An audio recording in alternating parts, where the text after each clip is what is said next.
Good morning, people. It's Monday and I've got the PU adhesive on. In all the classic, I will need a couple of dodgers there as well. Unfortunately, it's not as neat as I would have liked because I've had to open the cartridge because the plunger is seized up. It won't move, and there was a big lump of hardened adhesive in the middle of it, but most of it's soft, so most of it can be used. So I'm going to do that. Messy. Clap that on, and then have a massive clean up because it's going to be messy. So that's what I'm going to do now. Right, it's a gorgeous day outside, and when I've got some paint on this, I think I'm going to do an hour of commando gardening, because when the paint's on this, I won't want to be running around in the workshop and creating dust, because otherwise it'll be all over it. Right, I'm going to crack on, and I'll bring you back when there's some more to show you. Bye now. All cleaned up, glued on, riveted. You see Mr. Pedantic put lots of rivets in it, but the rivets hold it onto the glue and the glue stops it vibrating. This is now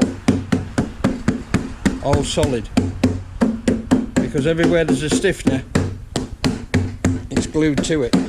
It's just a pain in the backside that my polyurethane glue had gone off a bit, but I'm afraid that's the way it is. Once you've opened one of those cartridges, you're best off to use it all, because I'd done what I usually do, which is take the nozzle off, put a polythene bag over the top of the cartridge, and then put the nozzle back on.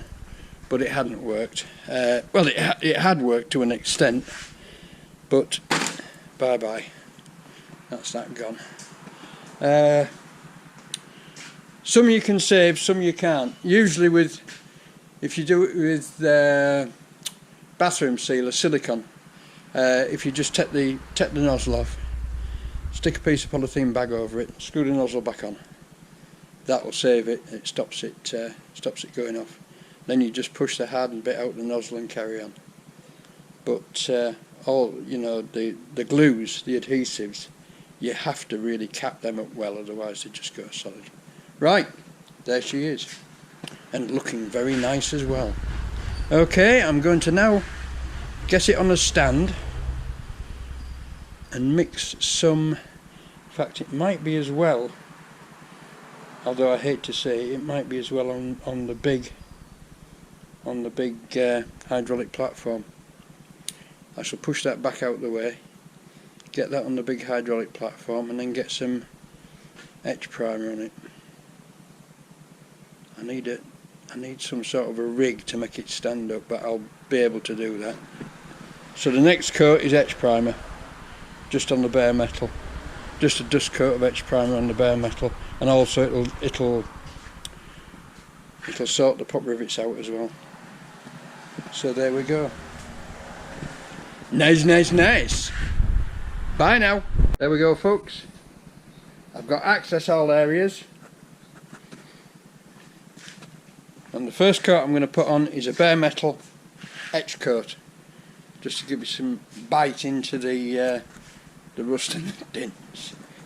There you go. So the first coat is etch primer, which is an acid based primer. I use this one, which is Capsy Coatings. It's made in Portside Industrial Zone, South Portside, made in Egypt, and it comes with an acid based hardener, which I've only got a little bit of, and I've only got a little bit of etch primer left. But the thing is with this, you put a very light dust coat on, just barely to cover, and it's got a limited life again, and it's been on the shelf rather a long time, so I'm just going to stand back and let it have it. You don't thin this. I'm pretty sure that you don't thin it. Right, I'm going to mix it up, stand back and let it have it. Bye now. Shapelier. Suddenly it's shapelier. There we are, a coat of etch primer, which now wants a little bit of time to go off. Work needed there. But other than that, the rest of it looks good. Right, it's For all you painters out there, you'll be saying, yeah, you put too much on. Yes, of course I have. I'm Mr. Pedantic. I put too much of everything on. Right, but yes, it should be a dust coat. Right, literally just enough paint to cover the surface because it bites its way in, and that's all you need. But I did over mix, even though I didn't think I'd mixed enough. I over mixed and I've wasted that because once it's mixed with the hardener, of course, that's it. It's finished. You can't do anything with it. I've cleaned my gun out, so I'm ready for a cup of tea. I'm gonna have a brew now. Bye now. First coat of acrylic primer. Looking good. Looking good. Bit patchy. I'm very out of practice. It's a long time since I've sprayed a car.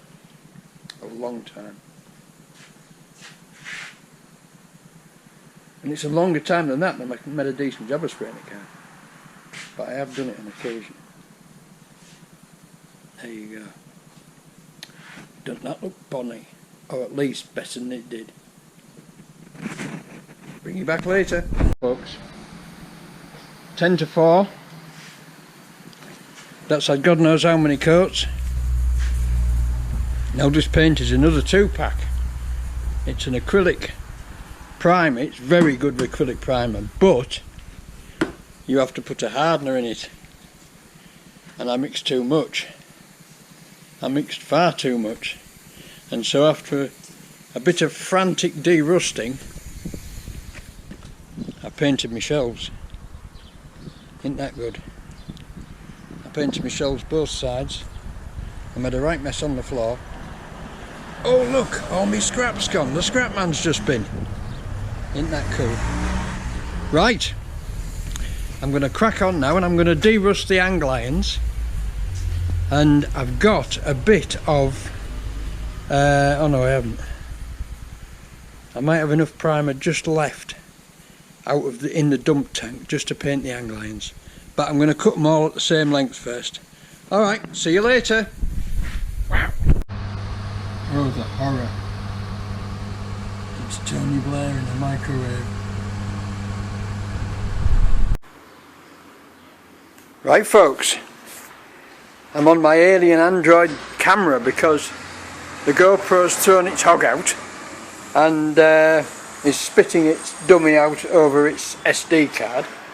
So this is what I've been doing today. It's Tuesday, it's 5 to 4. This morning I bashed all the rust off these, which was not a nice job, and painted them. This afternoon, stepping outside, I painted the shelves that I'd primed previously. So they're all done and they're drying now. But I didn't get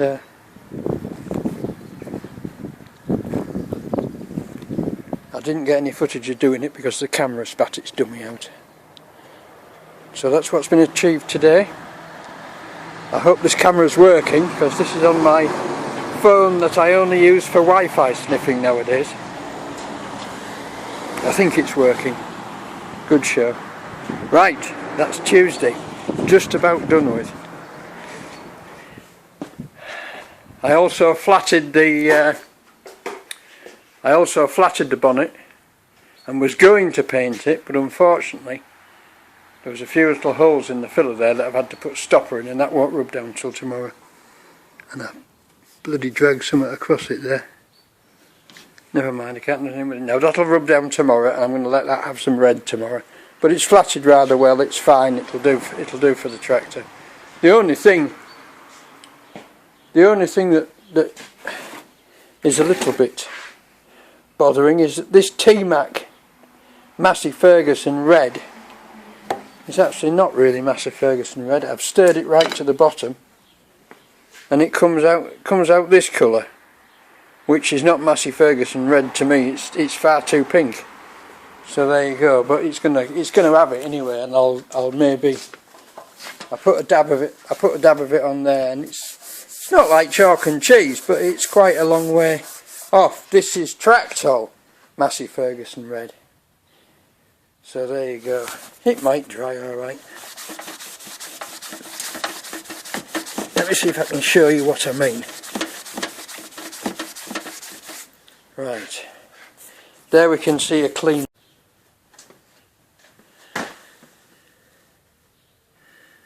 Let me just put a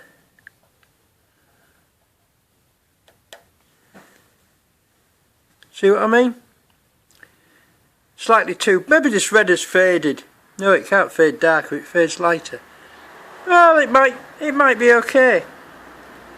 I can see the difference though. It's lighter, it's pinker. Okay folks, well, I'm going to call that it for today because I'm really hoping this camera is working okay. Because it's the only one I got till I get this SD. What happened was I filled one SD card up and thought, oh, it doesn't matter, I'll put the spare one in. Put the spare one in. 8 minutes into it, 8 minutes into each video. No, 8 seconds into each video. It comes up SD card error. So I emptied the SD card, which only had the 4 attempts on it that I'd made, formatted the SD card in the GoPro, and still no go. So it looks like it could be a duff SD card, but I'll let you know. Right, I'm gonna go, and we'll be back for more fun tomorrow. Bye now. Good morning folks, it's Wednesday morning. I have been entirely unable to purchase any xylene thinners for this spray job, so I've ordered some off the internet, and that's going to have to be put off for a couple of days till it comes. The problem is, as I've said before, if you don't use the xylene thinners, you get, first of all, the paint blooms, which means the red goes a sort of lighter white shade of pink and looks horrid, and the second thing is you lose the oil resistance. So I'm going to wait till the proper thinners comes. I've ordered a 5 litre because I've got other I've got the paint for that tractor to thinners. We can hardly see the bloody thing, can you? Piled up with junk. So today is going to be a day of odd jobs, and the first odd job I've come to is a Lidl's standard lamp with a LED standard lamp with a broken switch. But I'm a bit dubious about this because this is an all metal appliance, but it's not earthed, and I can't see how it can be classed as double insulated because the cable is going through the metal tube, and I think inside here is the mains dropper circuitry, and this looks like it's 12 volt from there on, right? But surely this should be earthed, and it isn't. I'm a bit dubious about this. Right, I shall inquire a bit more and look a bit more, and I'll get back to you. But this is, I think this is sold under the Livano brand, and I'm pretty sure it should be. This doesn't really get its way into the class of being double insulated because it's all metal. It's all metal tubing. It should be earthed really. Right, I'm going to have a look further, and I'll bring you back when I find out some more. Then what I think I'm going to do is have a tidy up, put the shelving together, and then probably strimmers. There they are, strimmers. Get those bloody strimmers done so that I can ring Andy and say, Andy, come and take these bloody strimmers away before I go mad about them. So that's what I'm going to do. I'll bring you back and show you bits during the day. Bye now. Well, there you are folks. It looks very much like that. It's a 240 volt LED module, and the dropper is in there. Right, so that'll be 12 volts or whatever. The dropper for the power will be in there. This is a straightforward connection. Why it's been done like this, I don't know. But it may qualify. It may qualify as double insulated, but I certainly don't think it should. As an electrical engineer, as a trained electrical engineer, I don't think that qualifies as double insulated. I think that's very dodgy. I don't like the look of that at all. However, having said that, it works, and I'm going to use it. So there you are. That's just a sort of dangerous Danny McGurney that I am. Okay, bye now. And there she is, folks. All working again. I'll put a flex switch on it, and that'll make a bit of an extra camera light if I need it over things like the tractor. It'll just help light up the dark nooks and crannies. They're quite powerful, these lights. We've got one. This belonged to the father-in-law, but we've got one as well. And I'm still dubious about the fact that it's not earthed, but there you go. Double insulated, my arse. Okay, bye now. Okay, just gone 2 o'clock, and we're into the Walbro carburettor on the Homelite strimmer, and it's okay. It needs a fair bit. I've put a reconditioning kit in it and a new bulb on it. Very simple, these carburettors, as long as you remember, once again, when you're in the diaphragm chamber, which is that one there, you put the gasket on first and then the diaphragm. But there are loads of how-tos on the internet, so I'm not going to bother recording another one, and I put it back together again. Unfortunately, the fuel pipe was somewhat damaged, so I'm going to have to nip down to my local agriculture engineers in Foxholes, which is Scruton's, and see if their lawnmower man's got any. Because you never know. If I can get some, I can get it back together today and give it a try. So there you go. Right, I've had a tidy up on the bench, isn't that better? So, petrol wash. God, it was filthy. Still is. Right, I'm going to crack on with this. I'm going to nip down to Foxhole, see if I can get some rubber pipe, and I'll bring you back when I've got it together. Bye now. 3 o'clock and job stopped.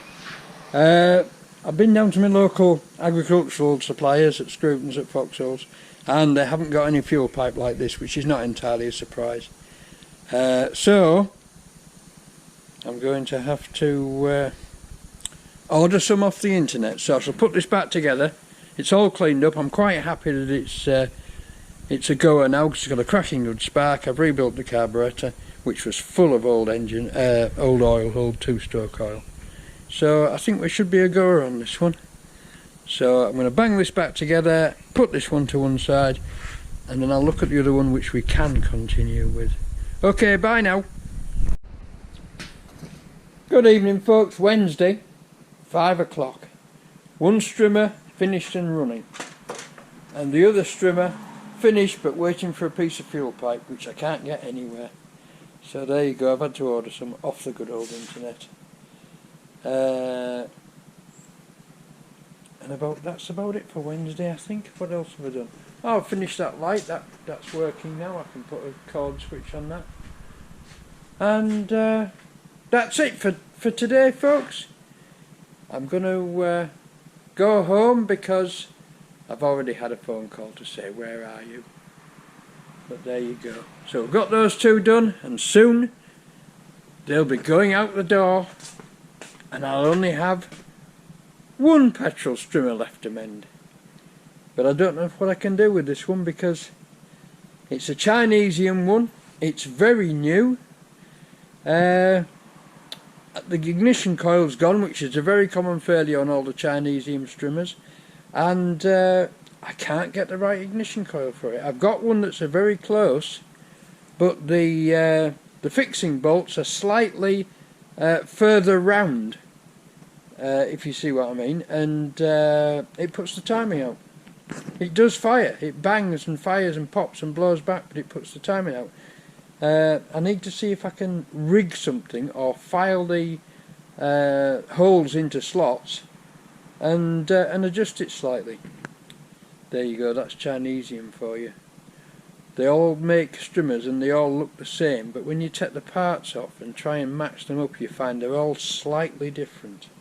Right, folks, I'm going to go home, bang this edit together, and I'm going to release it tonight. Okay, bye now.